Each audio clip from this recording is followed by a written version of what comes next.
करंगुळी सुजली म्हणून ती आबाळा एवढी होत नसती. सांगा कुणीतरी याड धा.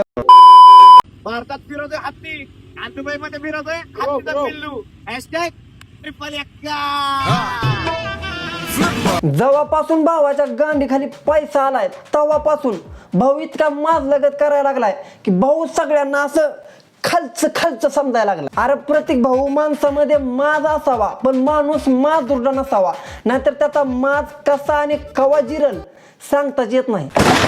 नमस्कार, राम राम, प्रणाम, प्रणिपात माझ्या आत्मनिर्भर मित्रांनो. जय महाराष्ट्र. परत एकदा व्हिडिओ बघण्यासाठी आल्याबद्दल धन्यवाद.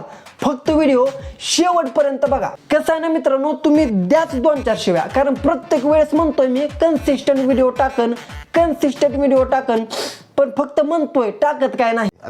मित्रांनो, मी प्रत्येक भाऊवरती ऑलरेडी 1-2 व्हिडिओ बनवलेले आहेत, पण मला आणखीन एक व्हिडिओ बनवावा लागतंय, कारण हे बेन करायच लागलं एवढं माजल्यागत. बरं माज दाखवू द्या ना, पण तो माज सावतापुरता दाखवावा ना, दुसऱ्यांना काय दाखवायची गरज आहे. तुम्ही काम करायला दुबईला येता आणि आम्ही तुमच्यासारखे काम करणारे नाचवायला. म्हणजे भाऊला वाटतंय भाऊ म्हणजे एकदम मोठा माणूस, भाऊ म्हणजे अंबानीचा पोरगा, भाऊ म्हणजे उच्चातला उच्च कोटीचा माणूस, आणि जे तुम्ही आम्ही आहेत असे सगळे खालचे आहोत. म्हणून तर भाऊ एखाद्याच्या कामावरून त्याची लायकी काढतोय. तुम्ही काम करायला दुबईला येता आणि आम्ही तुमच्यासारखे काम करणारे नाचवायला. हे बघ प्रतीक भाऊ, तू तिथं दुबईमध्ये जाऊन 4 पैसे उधळले म्हणजे तुला असा हाय क्वालिटी माणूस झाला असं नसतंय होत. असं कुणाची तर लायकी त्याच्या कामावरून काढू नये, ते योग्य नाही बाबा, बरोबर वाटत नाही. तिथं दुबईत काम करणाऱ्या लोकांची तू लायकी काढतोय. मला सांग, तुझी काय लायकी आहे?